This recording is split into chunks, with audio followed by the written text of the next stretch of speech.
سيدنا محمد وعلى آله وأصحابه أجمعين. اللهم صل على سيدنا محمد وعلى آل سيدنا محمد كما صليت على إبراهيم وعلى آل إبراهيم في العالمين إنك حميد مجيد. أعوذ بالله من الشيطان الرجيم. بسم الله الرحمن الرحيم. يا أيها الذين آمنوا لا تكونوا كالذين آذوا موسى فبرأه الله مما قالوا وكان عند الله وجيها. يا أيها الذين آمنوا اتقوا الله وقولوا قولا سديدا يصلح لكم أعمالكم ويغفر لكم ذنوبكم ومن يطع الله ورسوله فقد فاز فوزا عظيما. اللہ تبارک و تعالی نے کلام مقدس کی ان آیات مبارکہ میں جو سورۃ الاحزاب کی آیات ہیں سیدنا موسیٰ علیہ السلام کا واقعہ ذکر فرمایا ہے. اور اس صورت میں جیسا کہ آپ الحمدللہ پہلے پڑھ چکے ہیں یا سن چکے ہیں کہ اللہ نے حکم دیا کہ اللہ کے رسول اور مومنین کو ایذا پہنچانا حرام ہے. اللہ کو ایذا پہنچانے کا کیا مطلب ہے کہ کوئی اس کے ساتھ شریک بنائے. اللہ کو ایذا پہنچانے کا مقصد کیا ہے؟ کوئی زمانے کو گالیاں دے کہ زمانہ برا ہے. اس لیے حدیث میں آیا کہ لا تسبوا الدہر، زمانے کو گالی نہ دیا کرو. انما الدہر، وانا کہ زمانہ تو میں ہوں، میں ہی تو ہوں جس نے رات اور دن بنایا ہے. اسی طرح اگر کوئی آدمی اللہ کے لیے اولاد بناتا ہے یہ ایذا ہے. اللہ اولاد سے پاک ہے اور وہ کہے کہ خدا عزیر اللہ کا بیٹا ہے. اسی طرح حضرت عیسیٰ علیہ السلام کو خدا کا بیٹا کہنا یہ ایذا ہے. فرشتوں کو اللہ کی بیٹیاں کہنا یہ ایذا ہے. اللہ کے فرمان پہ عمل نہ کرنا یہ ایذا ہے. اللہ نے جن چیزوں سے منع کیا ہے ان سے نہ رکنا یہ ایذا ہے. اسی طرح جب اللہ کو ایذا حرام ہے تو اللہ کے رسولوں کو بھی ایذا حرام ہے. اللہ کے رسول کو ایذا پہنچانے کا کیا مطلب؟ کہ اللہ کے رسول کی نافرمانی کرے، اللہ کے رسول کے اندر کوئی عیب، کوئی نقص، کوئی ایسی تہمت لگائے، اللہ کے نبی کے گھر والوں پر الزام لگائے جیسے سیدہ عائشہ صدیقہ رضی اللہ تعالی عنہا پہ الزام لگا، یہ حضور کو ایذا پہنچی. اسی طرح اللہ تبارک و تعالی نے فرمایا کہ میرے نبی کے گھر میں آ کے بیٹھ جاؤ اور پھر باتوں میں مشغول ہو جاؤ، اور اللہ کا نبی تو اپنے استحیاء سے نہیں فرماتے کہ چلے جاؤ، لیکن یہ بھی ایذا ہے.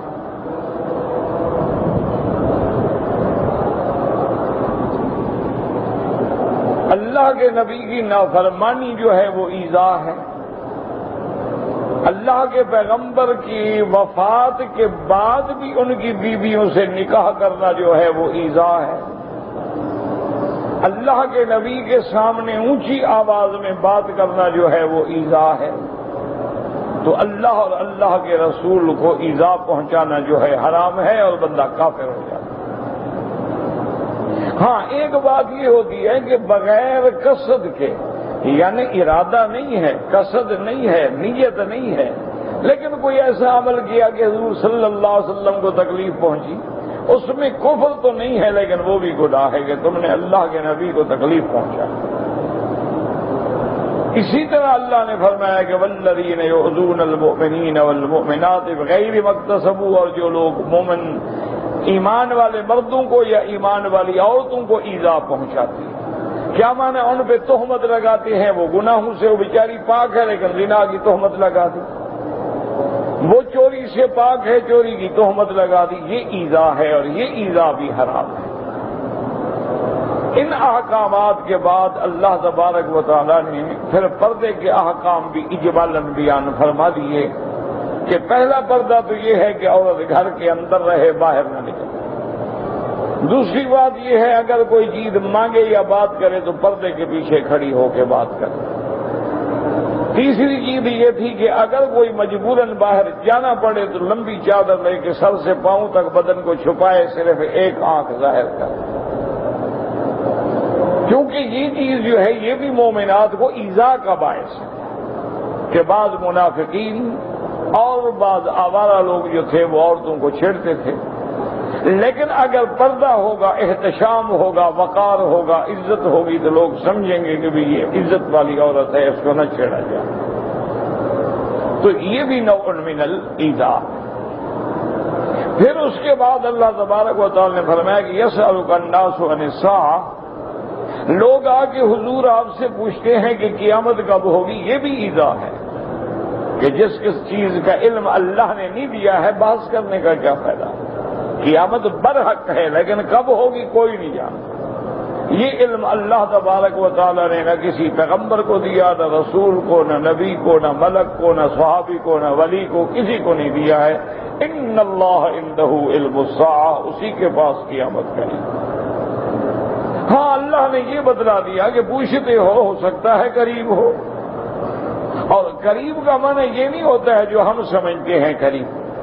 قریب کا معنی یہ ہوتا ہے کہ اگر ایک چیز کی مدت 10,000 سال ہے، 8 گزر جائیں تو باقی تھوڑے رہ گئے۔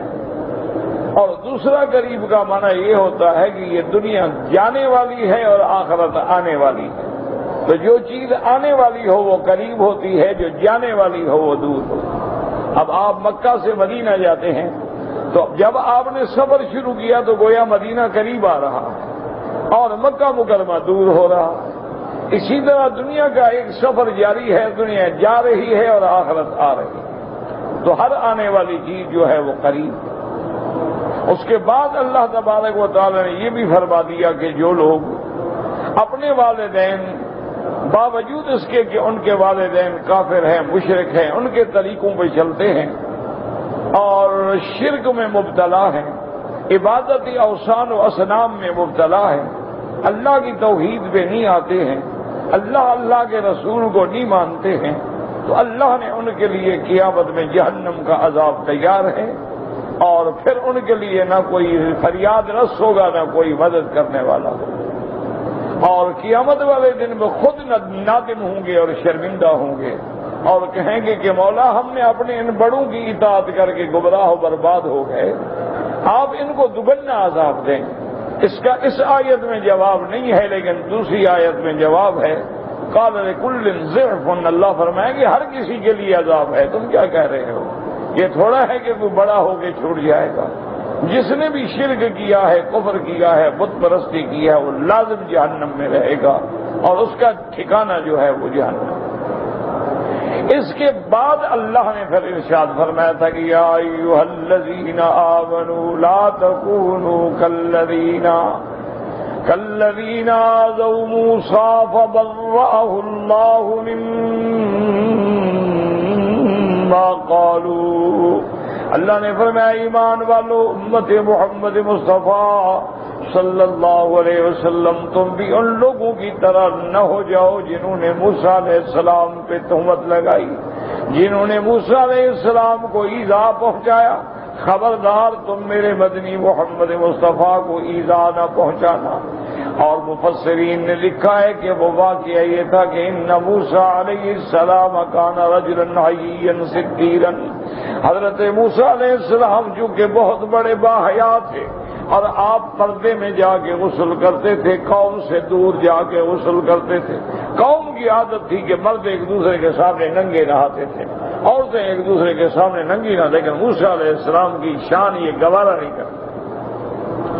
اب دشمنوں کو موقع ملا تو انہوں نے الزام لگا دیا کہ بھئی موسیٰ علیہ السلام جو ہمارے ساتھ غسل نہیں کرتے، مانا ہے کہ کوئی آپ کے بدن پہ عیب ہے، آپ کو یا تو برس کے داغ ہیں یا آپ آدر ہیں، آدر مانا خصیتین بڑھ گئے ہیں، آپ کو کوئی تکلیف ہے جس کو چھپاتے ہیں۔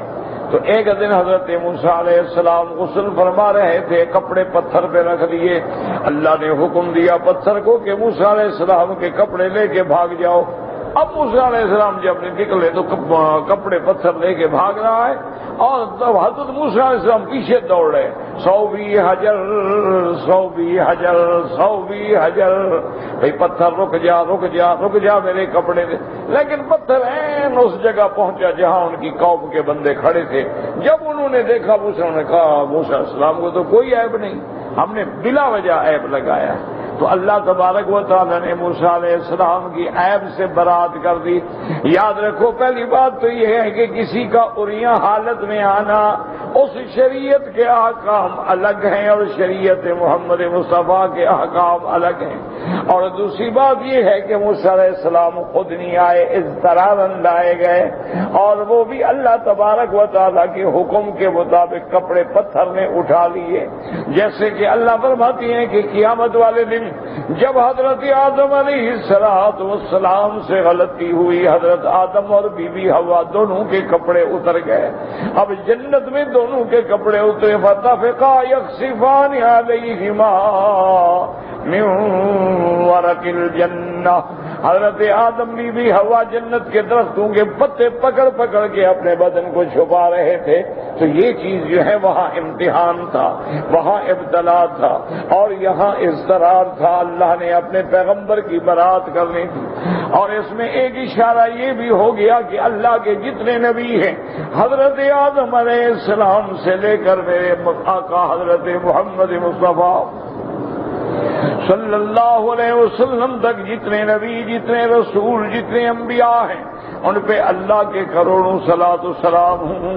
اللہ ان کو نسب کے اعتبار سے بھی، حسب کے اعتبار سے بھی، اور بدن کے اعتبار سے بھی بے عیب پیدا کرتے ہیں، ان میں کوئی عیب نہیں ہوتا۔ اس لیے اللہ تبارک و تعالیٰ نے کبھی چھوٹی قوم کے بندوں کو نبی نہیں بنایا۔ اس لیے چونکہ عورتیں ناقص العقل ہوتی ہیں، اللہ نے کبھی کسی عورت کو نبی نہیں بنایا۔ اس لیے اللہ تبارک و تعالیٰ نے کسی نابینا کو نبی نہیں بنایا۔ اس طرح اللہ تبارک و تعالیٰ نے کسی لنگڑے کو نبی نہیں بنایا، کسی لنجے کو نبی نہیں بنایا، تاکہ نبی کے حسب پر بھی اعتراض نہ ہو، نسب پر بھی اعتراض نہ ہو، اور آپ کے جسد پر بھی اعتراض نہ ہو۔ اللہ کے نبی ظاہر میں بھی پاک ہوتے ہیں، اللہ کے نبی باطن میں بھی پاک ہوتی ہیں، اللہ کے نبی قوات ملکیہ اور قوات روحانیہ سے متصف ہوتے ہیں، ان کی شان اللہ نے بہت بلند بنائی ہے۔ اس لیے فرماتے ہیں فَبَرَّأَهُ اللَّهُ مِمَّا قَالُوا وَكَانَ عِندَ اللَّهِ وَجِيهًا۔ اور یہاں سے یہ مسئلہ بھی نکلا، اللہ چاہے تو پتھروں کو بھی علم عطا فرما دے اور نبی کو علم نہ دے۔ اب دیکھیں موسیٰ علیہ السلام جو بھاگ رہے ہیں، علم ہوتا تو بھاگ دے، علم ہوتا تو پتھر کو کیوں مارتے؟ مانا ان کو پتہ نہیں کہ کیا ہو گیا، پتھر کیوں بھاگ رہا ہے، لیکن اللہ نے پتھر کو علم دے دیا ہے کہ وہ حضرت موسیٰ کے کپڑے پہچانے، اور دوڑے بھی اس طرف جس طرف لوگ کھڑے ہیں، یعنی کہ پہاڑوں کی طرف چلا جائے، جنگلوں کی طرف چلا جائے۔ اللہ علم دینا چاہے تو پتھروں کو بھی دے دیتے ہیں، اللہ علم دینا چاہے تو پرندے ہدہد کو بھی علم دے دیتے ہیں، اللہ علم دینا چاہے تو چیونٹی کو بھی علم دے دیتے ہیں، اور اللہ علم نہ دے تو اپنے انبیاء کو بھی علم نہیں دیتے ہیں۔ اس لیے حضرت موسیٰ علیہ السلام نے بیعت مارے، آپ کے ہاتھ میں عصا تھا، آپ نے مارا کہ تم نے کیوں میرے کپڑے لے کے بھاگے ہو، اور یہاں سے اللہ کی قدرت کاملہ کا بھی پتہ لگ گیا۔ اللہ چاہے تو پتھر کو بولنے کی بھی توفیق دے دے، اللہ تبارک و تعالی چاہے تو پتھر کو چلنے کی بھی توفیق دے دے۔ آپ جس کعبے میں ہیں، جس مقام ابراہیم کے پیچھے نمازیں پڑھتے ہیں، یہ وہ پتھر ہے جس پہ سیدنا ابراہیم الخلیل نے کھڑے ہو کے کعبے کی تعمیر کی ہے۔ اللہ نے پتھر کو تابع کر دیا تھا، حکم دیا تھا کہ جب ابراہیم کہیں تو اونچے ہو جاؤ اور جب ابراہیم کہیں تو نیچے ہو جاؤ۔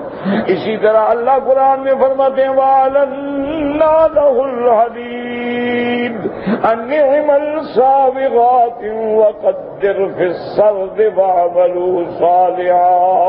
اللہ نے فرمایا داؤد میرے پیغمبر، ہم نے تیرے لیے لوہے کو موم بنا دیا ہے، نہ آگ میں ڈالو نہ گرم کرو، جدھر چاہو موڑ لو، جدھر چاہو پھیر لو۔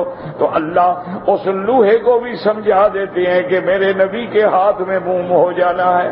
اور اسی طرح اللہ فرماتی ہیں کہ داؤد علیہ السلام وَسَخَّرْنَا مَعَ دَاؤُدَ الْجِبَالَ وَالطَّيْرَ، اللہ نے پہاڑوں کو حکم دیا، اللہ نے پرندوں کو حکم دیا کہ جب میرا نبی تسبیح کہے، جب میرا نبی ذکر کرے تو تم بھی ساتھ مل جایا کرو۔ تو جب حضرت داؤد ذکر کرتے تو پہاڑوں سے بھی آوازیں آتی اور پرندے ہوتے وہ رک جاتے، کیونکہ وَإِن مِّن شَيْءٍ إِلَّا يُسَبِّحُ بِحَمْدِهِ۔ اللہ نے فرمایا کوئی چیز دنیا میں ایسی نہیں ہے جو میری تسبیح نہ بیان کرتی ہو، جو میری پاکی نہ بیان کرتی ہو۔ اس سے علماء نے اشارہ نکالا ہے کہ حضرت داؤد تو نبی ہے، وہ اکیلا بھی ذکر کر سکتے ہیں، لیکن پرندوں اور پہاڑوں کو کیوں مسخر کیا کہ جو جماعت میں برکت ہے وہ اکیلے کے اندر وہ مقام نہیں ہوتا ہے۔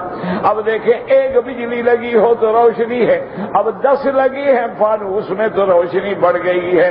تو جتنی ایمان والوں کا مجمع زیادہ ہوگا اتنی نور ایمان کے تاثرات اور اثرات زیادہ ہوں گے۔ اس لیے اللہ تبارک و تعالی اور میرے آقا رحمت دو جہاں سیدنا محمد مصطفیٰ صلی اللہ علیہ وسلم فرماتی ہیں انی لعارف حجرا، بخاری شریف میں یہ روایت موجود ہے، حضور نے فرمایا انی لعارف حجرا بمکہ یسلم علی قبل ان بعثت، حضور نے فرمایا مکے میں ایسا پتھر ہے جس کو میں جانتا ہوں، پہچانتا ہوں، ابھی مجھے نبوت بھی نہیں ملی تھی، میں جب ساتھ گزرتا تھا تو کہتا تھا السلام علیکہ یا رسول اللہ، وہ پتھر بھی مجھ پہ سلام پڑھتا تھا۔ تو اللہ نے اس پتھر کو سمجھ دی تھی کہ تیرے پاس اب نبی گزر رہا ہے، اس پہ سلام بھیجو۔ تو یہ میرے اللہ کی شان ہے، علم کا مالک اللہ ہے، لیکن اپنے علم سے چاہیں کتنا چاہیں، جب چاہیں جہاں چاہیں جس کو چاہیں وہ عطا فرما دیں۔ اس لیے اللہ نے فرمایا کہ دیکھو پھر ہم نے موسیٰ علیہ السلام کی برات کر دی، فَبَرَّأَهُ اللَّهُ مِمَّا قَالُوا وَكَانَ عِندَ اللَّهِ وَجِيهًا، اور اللہ نے فرمایا موسیٰ علیہ السلام اللہ کے ہاں بڑے شان والا ہے، اور بعض علماء نے فرمایا وجیہا کا معنی مستجاب الدعوات ہے کہ موسیٰ علیہ السلام کی ایسی شان ہے کہ جو کچھ اللہ سے مانگا اللہ نے سب عطا فرما دیا۔ اللہ تبارک و تعالیٰ سے دعا مانگی رب اشرح لی صدری ویسر لی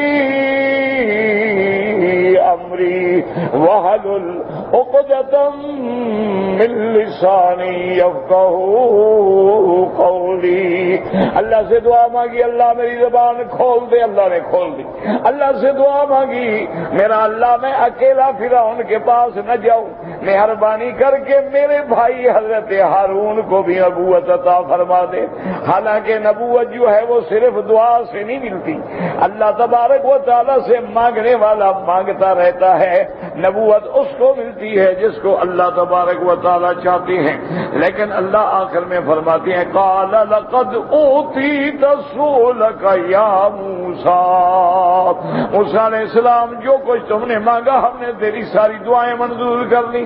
اس لیے علماء فرماتے ہیں فَبَرَّأَهُ اللَّهُ مِمَّا قَالُوا وَكَانَ عِندَ اللَّهِ وَجِيهًا، اور علماء نے فرمایا کہ جب آپ کی قوم پہ عذاب آیا وَأَرْسَلْنَا عَلَيْهِمُ الطوفان والجراد والقمل والضفادع والدم آیات مفصلات. اللہ نے فرمایا کہ ہم نے ان کی قوم پہ عذاب بھیجا، طوفان بھیجا، ایسا طوفان آیا کہ گھروں میں پانی، باہر پانی، حتیٰ کہ لوگ جو گھروں میں بیٹھے تھے ان کے حلقوم تک پانی پہنچ گیا. اب ساری قوم آئی، قالوا یا موسیٰ ادع لنا ربک بما عہد عندک. کہ موسیٰ علیہ السلام اپنے اللہ سے دعا مانگو، اللہ ہمیں اس طوفان سے نجات دے دے. لئن کشفت عنا الرجز لنؤمنن لک ولنرسلن معک بنی اسرائیل. اگر آپ نے دعا مانگی، اللہ نے عذاب ہٹا دیا تو ہم وعدہ کرتے ہیں ایمان لے آئیں گے، ہم بنی اسرائیل کو بھی چھوڑ دیں گے. حضرت موسیٰ نے دعا مانگی، اللہ نے عذاب اٹھا دیا تو دعا منظور ہو گئی. اس کے بعد عذاب آیا جراد کا، مکڑی کا. اس کے بعد عذاب آیا کمل کہتی ہیں جو جوئیں پڑ جاتی ہیں. اس کے بعد عذاب آیا مینڈکوں کا.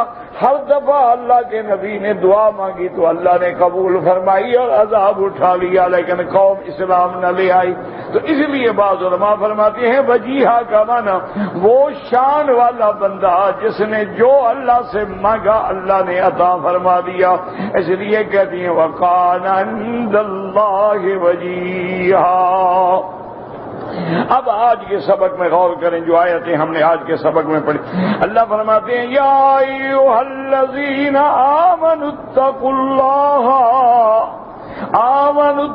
اللہ وقولوا قولا سدیدا یصلح لکم اعمالکم وَيَغْفِرْ لَكُمْ ذُنُوبَكُمْ وَمَنْ يُطِعِ اللَّهَ وَرَسُولَهُ فَقَدْ فَازَ فَوْزًا عَظِيمًا.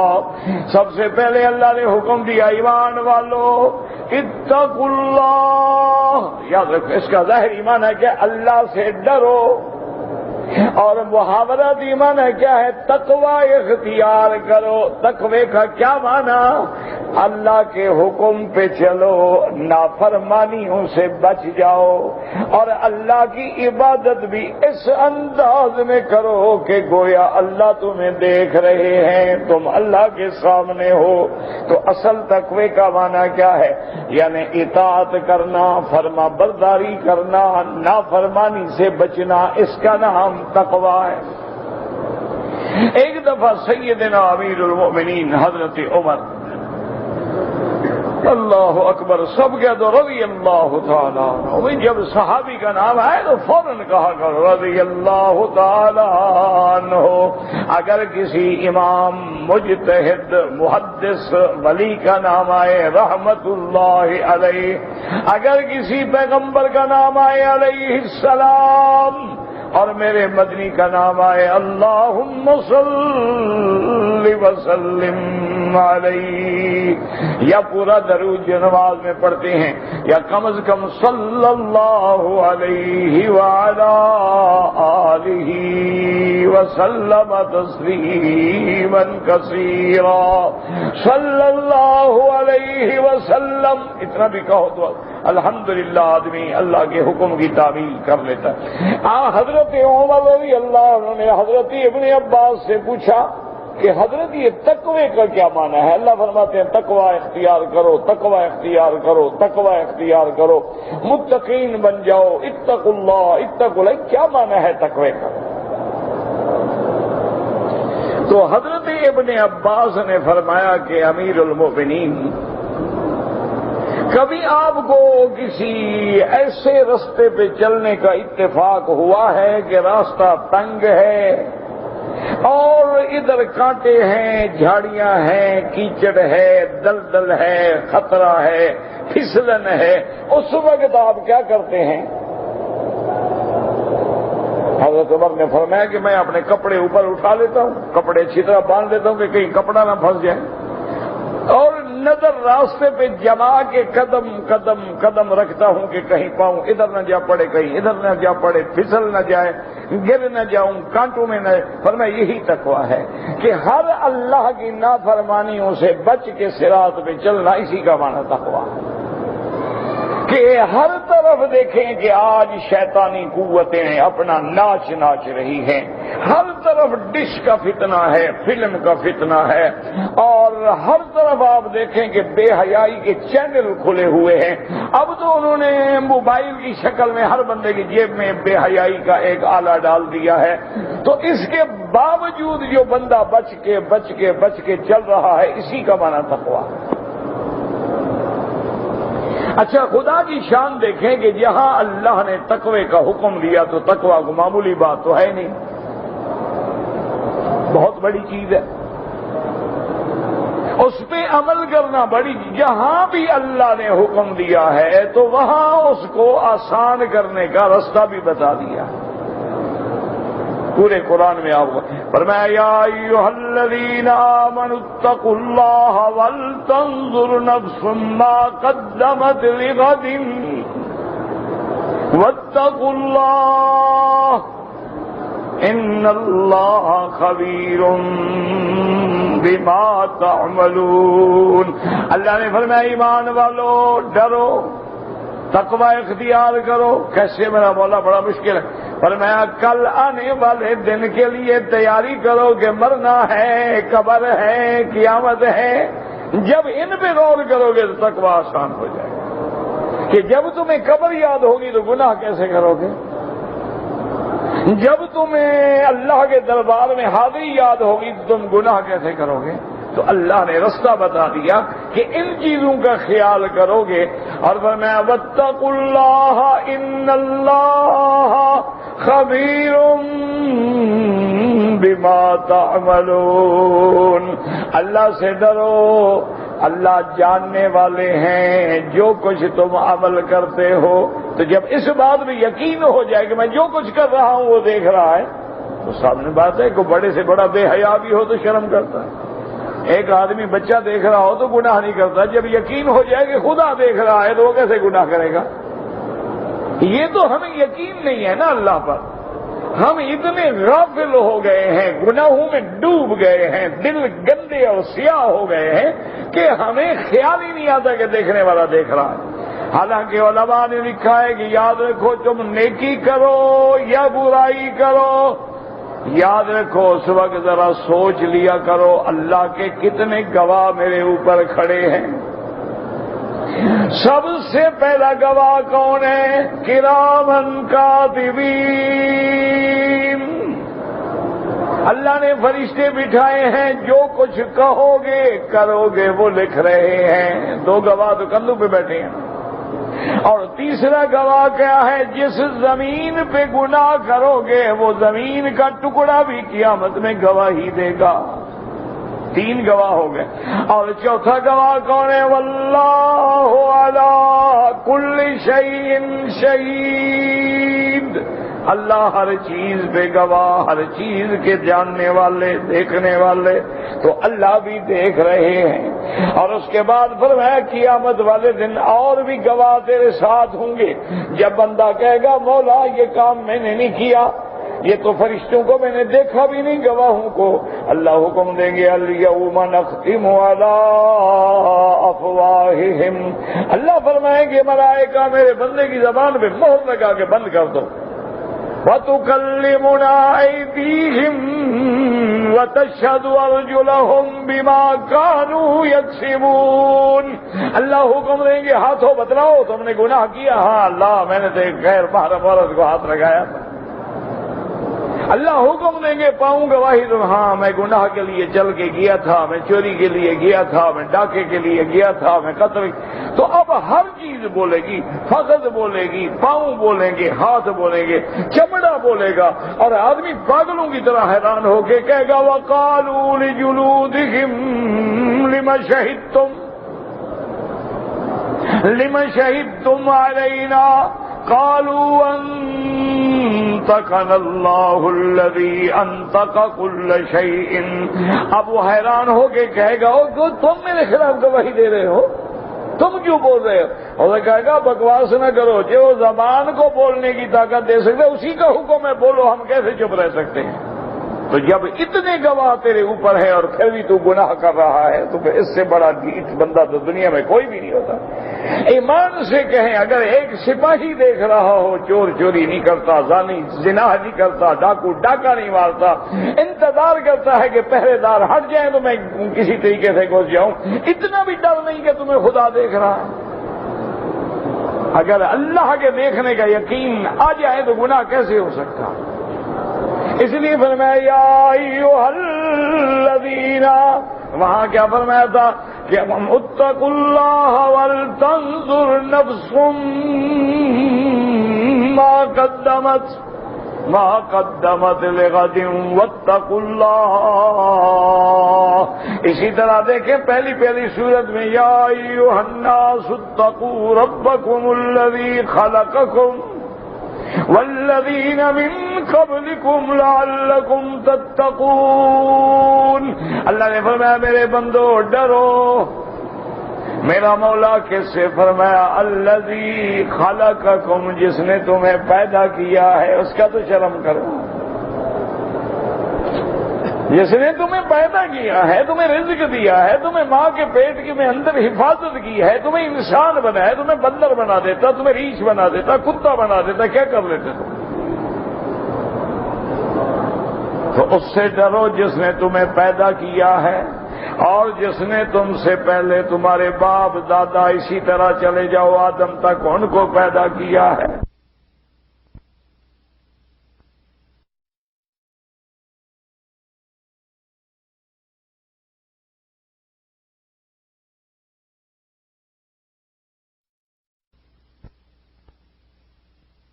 جس نے تیرے لیے زمین کو بچھونا بنا دیا ہے، اس کی زمین پہ چلتے ہو تو اس کا حیا بھی کرو، رہتے میرے گھر میں ہو اور گالیاں بھی مجھے دیتے ہو۔ الذی جعل لکم الارض فراشا والسماء بناء، آسمان کو تیرے لیے چھت بنا دیا ہے، وَأَنزَلَ مِنَ السَّمَاءِ مَاءً، پھر تیرے لیے بارشیں برسائی ہیں، وَأَخْرَجَ بِهِ مِنَ الثَّمَرَاتِ رِزْقًا لَكُمْ، پھر تیرے لیے پھل نکالے ہیں، کچھ تو شرم کرو۔ اللہ اکبر۔ پہلے دور میں تو لوگ جو ہیں نا جی، ایک پانی کا گھونٹ کسی کے گھر سے پیتے تھے تو کہتے یار میں نے یہاں پانی پیا ہے، اس کو نقصان نہیں پہنچا سکتا۔ اسی لیے حدیثوں میں موجود ہے کہ وہ بڑی عورت جس سے حضور نے پانی لیا تھا، جب مکہ فتح ہو گیا، حنین فتح ہو گیا، طائف فتح ہو گیا، جب رابغ فتح ہو گیا، بدر فتح ہو گیا، حوالی سارا فتح ہو گیا، بنی قریظہ فتح ہو گیا، بنو قینقاع فتح ہو گئے، بنو نذیر فتح ہو گئے، خیبر فتح ہو گیا، سارے علاقے فتح ہو گئے، تو اس بوڑھی نے اپنے قبیلے کو جمع کیا اور سارے لوگوں کو اکٹھا کیا اور اس نے کہا میری بات سنو،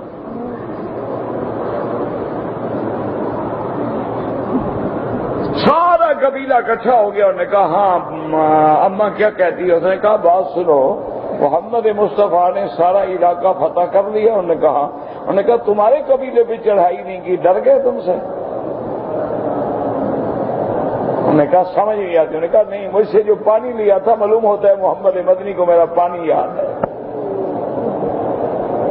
اس لیے حضور نے حملہ نہیں کیا۔ میں چاہتی ہوں سارے قبیلے والے چلو اور چل کے حضور کے دروازے پہ جا کے ہم سب کلمہ پڑھ کے آئے۔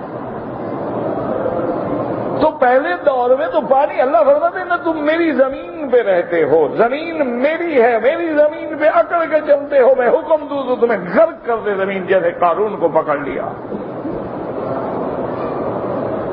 اور میری نعمتیں کھاتے ہو پھر مجھ سے بھی نہیں ڈرتے ہو۔ اس لیے اللہ نے جہاں حکم دیا ہے کہ ڈرو، آگے ڈرنے کے لیے اسباب بھی پیدا کر۔ یہاں کیا حکم دیا؟ فرمایا یا ایھا الذین آمنوا اتقوا اللہ وقولوا قولا سدیدا۔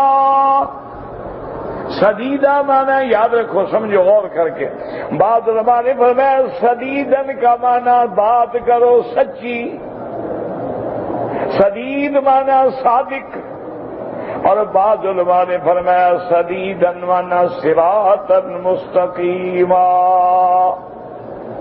اور بعض علماء نے فرمایا سدیدن کا مانا ثواب، لیکن بعض بزرگوں نے ان سارے اقوال کو جمع کیا کہ اللہ نے یہاں نہیں فرمایا وَقُولُوا قَوْلًا صَادِقًا، یہ نہیں فرمایا، فرمایا وَقُولُوا قَوْلًا سَدِيدًا، سدید کا معنی ایسا ہے ایسی بات کرو جس میں صدق ہو، جھوٹ کا شائبہ بھی نہ ہو، ایسی بات کرو جو ثواب ہو، خطا کا جس میں شبہ بھی نہ ہو، ایسی بات کرو جو مستقیم ہو جس میں ٹیڑھے پن کا کوئی خدشہ بھی نہ ہو، ایسی بات کرو جو قول معروف ہو منکر نہ ہو، ایسی بات کرو جس قول میں حکمت ہو نرمی ہو سختی نہ ہو۔ انہوں نے فرمایا ایک لفظ میں یہ سارے معنی جمع ہو جاتے ہیں، اور جب تم قولوا قولا سدیدا اس پہ عمل کرو گے، سچی بات کرو گے، جھوٹی بات نہیں کرو گے، سیدھی بات کرو گے، الٹی بات نہیں کرو گے، قول معروف کہو گے، منکر نہیں کہو گے، اللہ تیری دنیا آخرت کے دونوں کام جو ہیں آسان فرما دیں گے، اللہ دنیا میں بھی کامیاب کر دیں گے اور آخرت میں بھی کامیاب کر دیں گے۔ ایسے فرمایا یا ایھا الذین آمنوا اتقوا اللہ وقولوا قولا سدیدا یصلح لکم اعمالکم، تیرے کام سارے سیدھے کر دوں گا، تیرے عمل سیدھے کر دوں گا، تیرے دینی کام بھی سیدھے کر دوں گا، تیرے دنیاوی کام بھی سیدھے کر دوں گا۔ ایمان سے کہیں کہ آج دنیا میں دیکھ لو جو آدمی سچ بولتا ہے اس دکاندار کو بھی کوئی پریشان نہیں کرتا، چند دنوں میں بات مشہور ہو جاتی ہے کہ جی ان کے آئے کی بات ہے، دوسری بات یہ کرتے نہیں ہیں، زیادہ بحث کا کیا فائدہ ہے، وقت بھی بچ جاتا ہے اور تجارت میں بھی کامیاب ہے۔ کسی سے قرضہ لے گا مل جائے، کیوں؟ ان کو پتہ ہے جو بات کی ہے بات سچی کرتا ہے، جھوٹ نہیں بولتا۔ اسی طرح دین کے اندر بھی جب سچی بات کرو گے، اللہ کی توحید بیان کرو گے، اللہ کے نبی کی سنت بیان کرو گے، قرآن و حکمت کی باتیں بیان کرو گے تو تیرا دین بھی سیدھا۔ یصلح لکم اعمالکم ویغفر لکم ذنوبکم، اللہ فرماتے ہیں اور تیرے گناہ بھی معاف کر دوں گا، جو خطائیں ہو چکی ہیں، جو غلطیاں ہو چکی ہیں، جب سیدھی بات کرو گے تو گناہ بھی مٹ جائیں گے۔ اور اس کے بعد ایک نسخہ بتلا دیا میرے مالک نے، فرمایا وَمَن يُطِعِ اللَّهَ وَرَسُولَهُ وَمَن يُطِعِ اللَّهَ وَرَسُولَهُ، جو شخص اللہ کے رسول کی اطاعت کرے فقد فاز فوزا عظیما، اس نے کامیاب ہوا، بہت بڑی کامیابی ہے۔ کون؟ جو اللہ کے رسول کی، اچھا اب ذرا اپنے گریبان میں جھانکیں، اللہ کے رسول کی اطاعت کرے، اللہ نے حکم دیا نمازیں پڑھو، زکوٰۃ ادا کرو، حج ادا کرو، حلال کھاؤ، حرام نہ کھاؤ، تجارت کرو، سود نہ کھاؤ، نکاح کرو، زنا نہ کرو۔ اب غور کرو، ہم اطاعت کر رہے ہیں؟ اور اگر اطاعت نہیں کر رہے ہیں تو پھر کامیابی کیسے حاصل؟ کامیابی کا تو راز اسی میں ہے نا کہ وَمَن يُطِعِ اللَّهَ وَرَسُولَهُ فقد فاز فوزا عظیما، اللہ کے رسول کی اطاعت کرو اور جو میرا مدنی فرمائے اس کو مضبوطی سے پکڑ لو، اور جس چیز سے میرا محبوب روکے اس سے رک جاؤ، کیونکہ میرا محبوب کوئی حکم نہیں کرتا جب تک کہ اللہ ان کو حکم عطا نہیں فرماتے ہیں۔ تو اب آخری آیات میں اللہ نے ایک فیصلہ فرما دیا کہ کبھی جھوٹ نہ بولو، سیدھی بات کرو، اللہ تمہارے اعمال دنیا کے بھی آخرت میں بھی بہتر کر دیں گے اور تم بہت بڑی کامیابی حاصل کر دو گے۔ اللہم اجعلنا من الفائزین برحمتک یا ارحم الراحمین۔ کہتے ہیں جی کہ مجھے نماز میں وسوسے آتے ہیں۔ میرے بھائی ایک بات یاد رکھو کہ نماز میں وسوسے آنا جو ہے یہ اچھی بات ہے، یہ بری بات نہیں ہے، یہ بلا وجہ تمہیں خدشہ ہے۔ سیدنا ابی بکر رضی اللہ تعالی عنہ سے ایک یہودی نے سوال کیا، انہوں نے پوچھا کہ خلیفۃ رسول اللہ صلی اللہ علیہ وسلم، ہم یہودی عبادت کرتے ہیں، ہمارے دلوں میں کبھی خدشے نہیں آتے، مسلمان عبادت کرتے ہیں، کبھی بیوی یاد آ رہی ہے، کبھی بچے یاد آ رہے ہیں، کبھی وہ کوئی سامان یاد آ رہا ہے، کبھی جانور یاد آ رہے ہیں، کبھی کام ہو دکان کا دروازہ کھلا رہ گیا، سارے وساوس آ رہے ہیں، تو مسلمانوں کو بڑے وسوسے آتے ہیں، تو اس کا مطلب یہ ہے کہ تو مسلمانوں کی عبادت اللہ کو قبول نہیں ہے۔ حضرت ابو بکر نے فرمایا دیکھو بات سنو کہ اگر ایک مکان میں 2 کمرے ہیں، ایک کمرے میں سونا ہے، چاندی ہے، نقدی ہے، پیسہ ہے، دولت ہے، خالی ہے، ڈاکو کہاں ڈاکہ مارے گا؟ انہوں نے کہا جس میں سونا چاندی ہے خالی کمرے میں ڈاکو کیا کرنے جائے گا؟ انہوں نے کہا تمہارے دل ایمان سے خالی ہے، شیطان کو محنت کرنے کی ضرورت ہی نہیں ہے، اس کو پتا ہے کہ یہ تو میری پارٹی ہے یہی جہنمی، ان پہ کیوں کام کریں؟ جن کے اندر ایمان کی دولت ہے وہاں ڈاکو ڈاکہ مارتا ہے، تو یہ ایمان کی نشانی ہے، گھبرایا نہ کرو وسوسے سے۔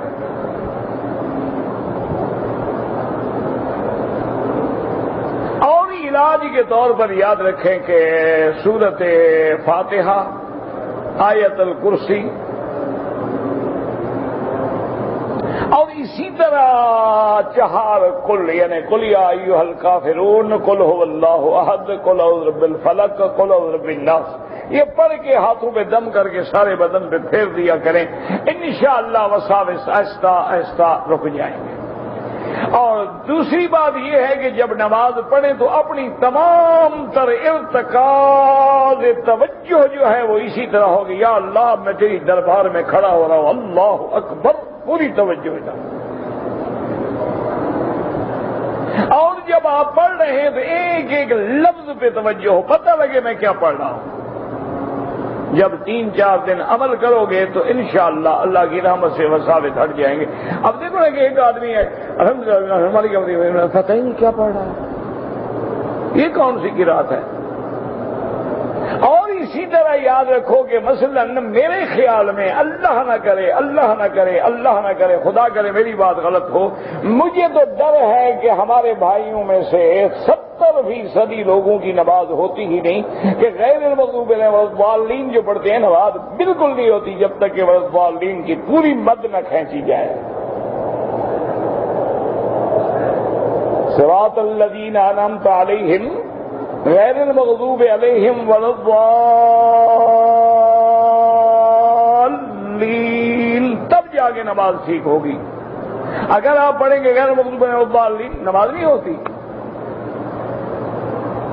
آسان حل یہ ہے کہ روز الحمدللہ ائمہ حرم کے پیچھے نمازیں پڑھ رہے ہو، جو بہترین قاری بھی ہیں، عالم بھی ہیں، روزانہ سنتے ہو، آخر وہ اتنا کیوں کھینچتے ہیں؟ کچھ تو سیکھو نا، کم از کم حج پہ آئے ہو، ایک نماز پڑھنا تو سیکھ جاؤ کہ نماز کیا ہے، رکوع کیا ہے، سجدہ کیا ہے، قعدہ کیا ہے، تشہد کیا ہے، اور جس کیفیت میں کھڑے ہو اسی کیفیت پہ غور کرو کہ اب میں رکوع میں ہوں، سبحان ربی العظیم، اب میں رکوع سے کھڑا ہو رہا ہوں، سمع اللہ لمن حمدہ، ربنا لك الحمد حمدا كثيرا طيبا مباركا كما يحب ربنا ويرضى۔ جب آپ غور کریں گے انشاءاللہ 2-4 دن محنت کریں، دیکھیں شیطان کے وساوس سارے خود بخود ختم ہو جاتے۔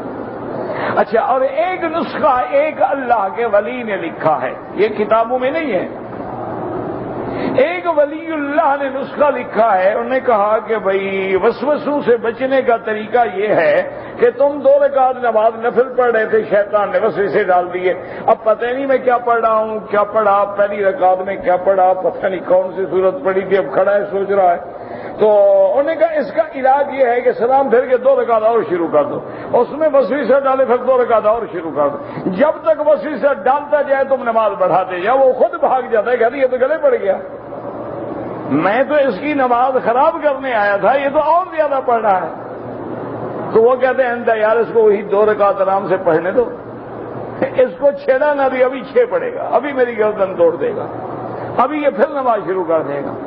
تو اس لیے ایک ولی کے بارے میں کہتے ہیں کہ اللہ کے ولی تھے، رات کو تہجد کے لیے سوئے ہوئے تھے، نیند نہ کھلی، انسان ہے، نیند ہے، غالب آ گئی، تو حضرت سارا دن روتے رہے اور نفلیں پڑھتے رہے، استغفار کرتے رہے کہ یا اللہ پتہ نہیں کون سا گناہ ہوا کہ رات میں تہجد سے محروم ہو گیا، ہمارا تو حاجی فرض نہیں پڑتا، آیا حج پہ ہے ماشاءاللہ، آیا حج پہ ہے، فرض نماز وہ جی گھر دور ہے، وہیں قریب مسجد ہے، وہ پڑھ لے، تو جی بلڈنگ میں، اللہ اکبر۔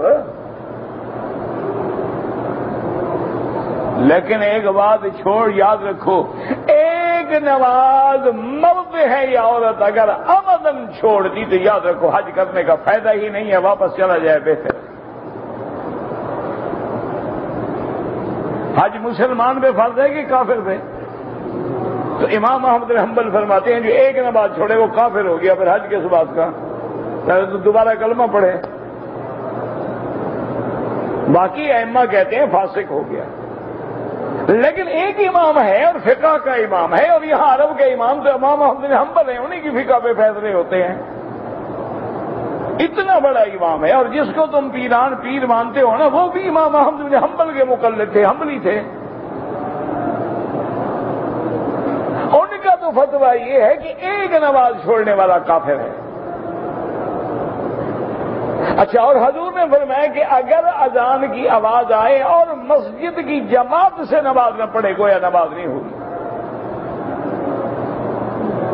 اب آگے تمہاری مرضی ہے، اللہ ہدایت دے آپ کو بھی اور مجھے بھی۔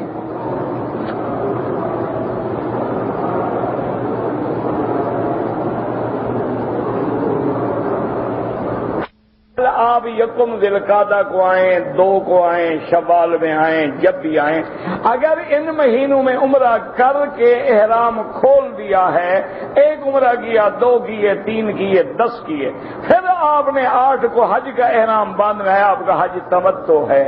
ایک موٹی بات یاد رکھو کہ شوال، ذی القعدہ، ذی الحجہ، ان 3 مہینوں میں عمرہ کر کے کھول کے پھر بعد میں حج کا احرام باندھنا، اسی کا نام تمتع ہے۔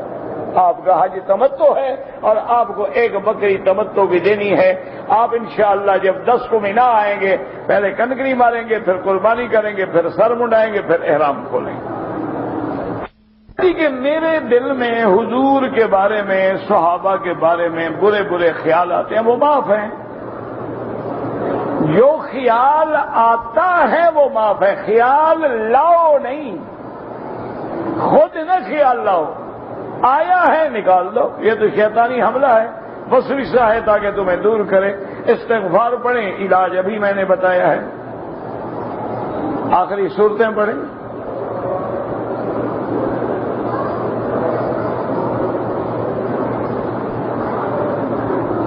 میں اپنے سلے ہوئے کپڑوں میں 7 یا 8 ذی الحجہ کو نفلی طواف کر کے صفا مروہ دوڑ لوں، وہ کوئی فائدہ ہی نہیں، جب احرام ہی نہیں باندھا تو نفلی طواف کیا مطلب؟ تم تو سلے ہوئے کپڑوں میں کھڑے ہو نا میرا حضرت۔ ہاں، اگر کوئی آدمی 8 کو احرام باندھ کے طواف کر کے صفا دوڑ لے تو بعد میں صفا نہیں دوڑنی پڑے گی، لیکن احرام تو باندھو نا۔ جب احرام ہی نہیں باندھا طواف کے صفا، وہ تو نفلی طواف ہے۔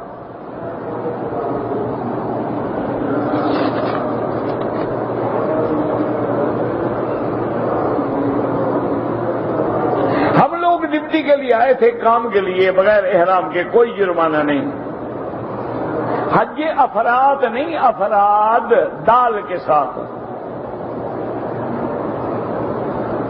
میں نے حج افراد کیا، مزدلفہ میں رات گزاری، صبح نماز سے تھوڑی دیر پہلے شیطان کو کنکریاں ماری، میری ڈپٹی تھی، میں مجبور تھا، کوئی حرج نہیں، جائز ہے۔ ویسے ماشاءاللہ مسئلہ جلدی پوچھ رہے ہو، یعنی پچھلے حج کا مسئلہ ہے یار، ٹھہر جاتے ایک آدھے سال کے بعد پوچھ رہے تھے۔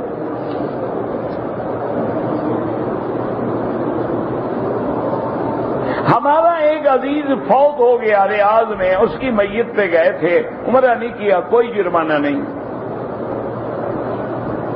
اگر والد یا والدہ فوت ہو جائیں ان کے لیے ہم حج کریں، بالکل حج بدل کریں، کر سکتے ہیں، پہلے اپنا کرو پھر والد والدہ کا حج بدل کرو، لیکن جب حج بدل کرنا ہو پھر چٹ دے کے نہیں، علیحدہ ٹائم میں آ کے مسئلے سمجھ لو، یا کتاب لے کے حج بدل کے مسائل پڑھو، جو چیز سمجھ نہ آئے وہاں نشان لگا لو، کسی عالم سے سمجھ لو۔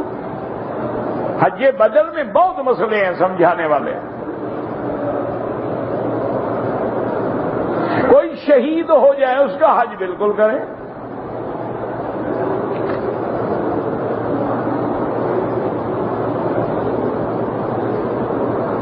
اللہ نے فرعون کی لاش کو محفوظ رکھا، اچھا محفوظ ہے کہ ہر آدمی لانتے بھیج رہا ہے، اچھا محفوظ ہے بھائی۔ اللہ نے پتھر بنا کے باہر پھینک دیا، یہ محفوظ ہے، اس کو پھولوں میں رکھا ہے اللہ نے سجا کے۔ کوئی عقل کرو، وہ تو عبرت بنا دیا کہ یہ وہ فرعون ہے جو اکڑتا تھا، آج دیکھو باہر پڑا ہوا ہے۔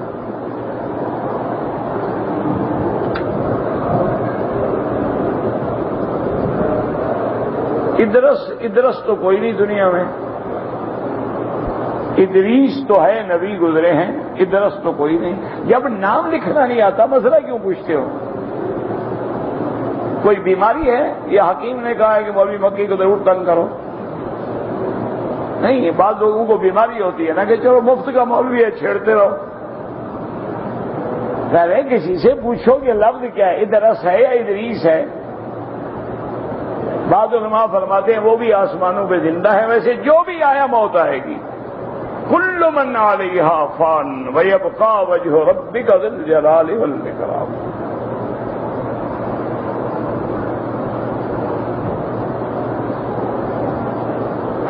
احرام باندھا ہوا تھا، تھکا گیا، لیٹ گیا، کھٹمل تھے، وہ کاٹ رہے تھے، میں نے مال کی، اچھا کیا، یہ کہاں لکھا ہوا ہے کہ حاجی کھٹملوں کو جیب میں رکھے؟ موزی ہے مال دو، اب سانپ لڑا اور کہ جناب میں حاجی صاحب ہوں مجھے کاٹ دو، میں آپ کو کچھ نہیں کہتا۔ اچھی بات ہے بھائی احرام میں کسی کو تکلیف نہ پہنچاؤ، تکلیف دینے والی بلا ہے تو اس کو تو ختم کرو۔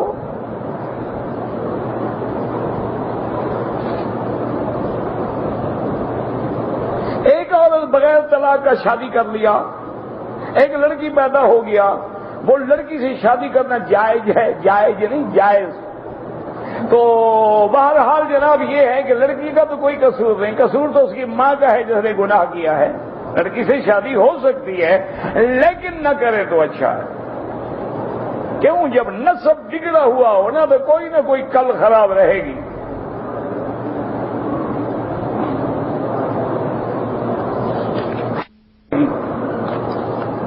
کوئی شریف غریب لڑکی ڈھونڈ لو، جب ماں زانیہ ہوگی تو بیٹی کیا سیکھے گی بیچاری؟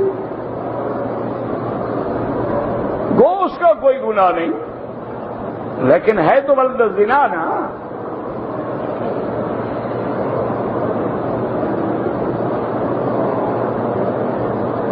میں 6 مہینے سے مکے میں کام کر رہا ہوں، مکے میں رہنے والے حج افراد کریں گے، تمتع نہیں۔ تمتع وہ کرتے ہیں ذالک لمن لم یکن اہلہ حاضر المسجد الحرام، جن کا اہل مکے میں رہنے والا نہ ہو۔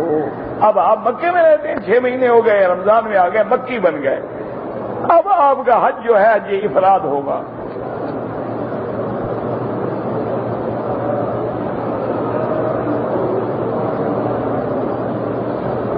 ایک آدمی حج کے مہینے میں 1 تاریخ کو ملازمت کی غرض سے آیا، احرام نہیں باندھا، کوئی عرض نہیں، ڈپٹی پہ آ رہا ہے، نوکری ہے، حج کے لیے عمرے کے لیے تو نہیں آیا۔ اب اللہ موقع دے دیتے احرام باندھ کے حج کریں، کیوں نہ کریں؟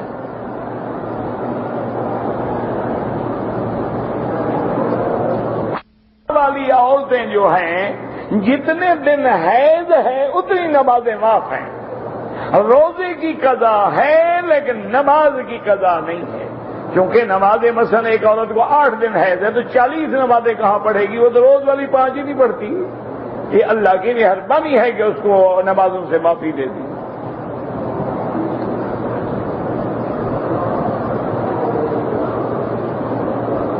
میں نے ایک آدمی کو 1 لاکھ روپیہ دیا ہے کہ تجارت کرو، سال کے بعد جو فائدہ ہوگا مجھے دے گا، لیکن نقصان ہوگا تب بھی تم شریک ہوگے. صرف فائدے میں شریک ہو تو حرام ہے، سود ہے. اس کو کہو بابا نفع نقصان ہمارا اس طرح ہوگا، مثلا پیسہ میرا کام تیرا، نفع نقصان آدھا آدھا برابر ہوگا، پھر حلال ہے. ہاں بے کا حصے کی تقسیم پہلے کر لیں، بالکل پہلے طے کر لیں.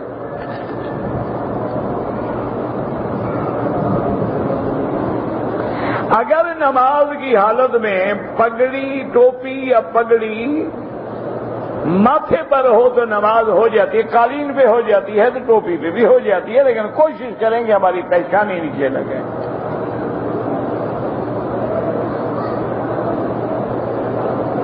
اگر ایک آدمی حج پہ آ رہا تھا، فوت ہو گیا، انشاءاللہ اس کے قیامت تک اللہ حج لکھیں گے، لیکن حج بدل کرنا چاہو تو کرا لو.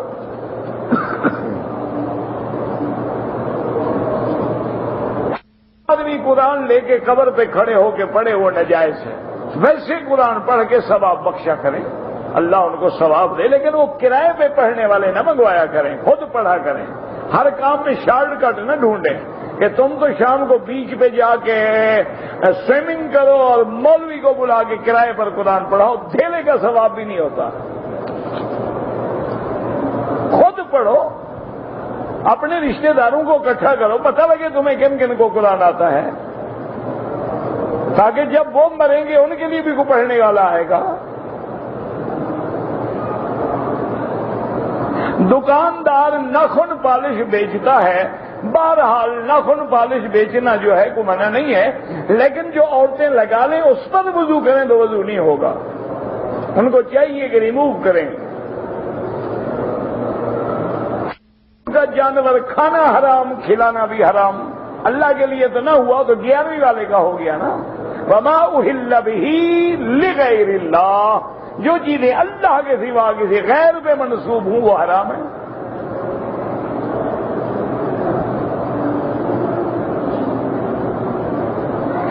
بچی کو دودھ پلاتے ہوئے سو گئی، بچی مر گئی، اس پہ کوئی دیت نہیں.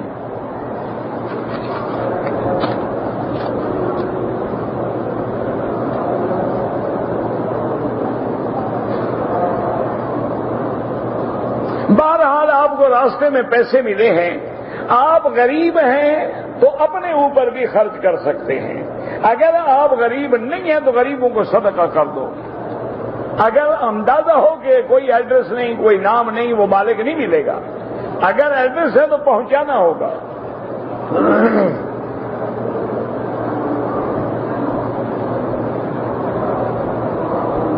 میں عشاء کی نماز کے بعد فارغ ہو کے 2 رکعت صلاۃ الحجہ، صلاۃ الحجہ تو کوئی نہیں ہوتی، صلاۃ الحاجہ ہوتی ہے. حجہ مانا مذمت، حاجہ مانا کام. تو 2 رکعت پڑھ کے اللہ سے دعا کرو، بالکل وستعینوا بالصبر والصلاۃ. یہی تو اللہ کا حکم ہے کہ مصیبت ہے، مشکل ہے، نماز سے مدد پکڑو.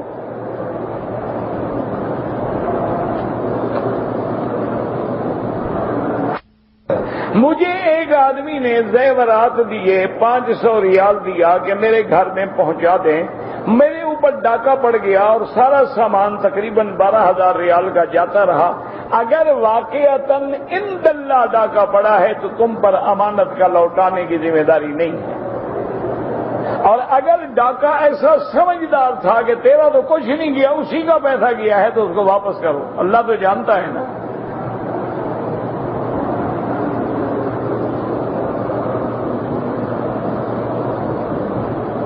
ہم سیزن والے نہ مدینے گئے ہیں، نہ بڑی میقات سے عمرہ کیا، بالکل نہ کریں. ابھی آپ مکے میں رہیں، کام کریں، حج افراد کریں، آپ کے لیے آسان ہے نا میرا بھائی.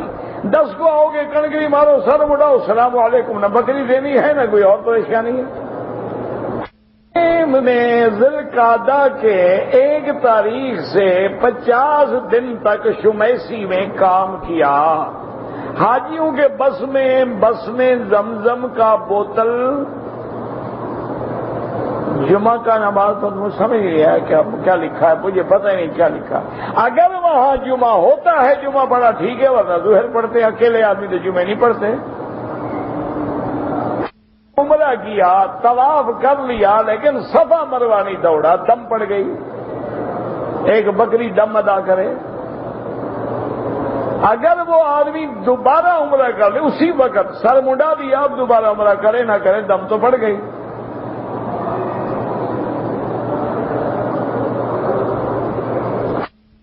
سے احرام باندھ کے طواف کیا، وہ طواف کے بعد سر پہ اس طرح پھروا دیا، بعد میں صفا مروہ دوڑا، دم پڑ گئی۔ جب آپ نے سر منڈوا دیا احرام سے نکل گئے آپ۔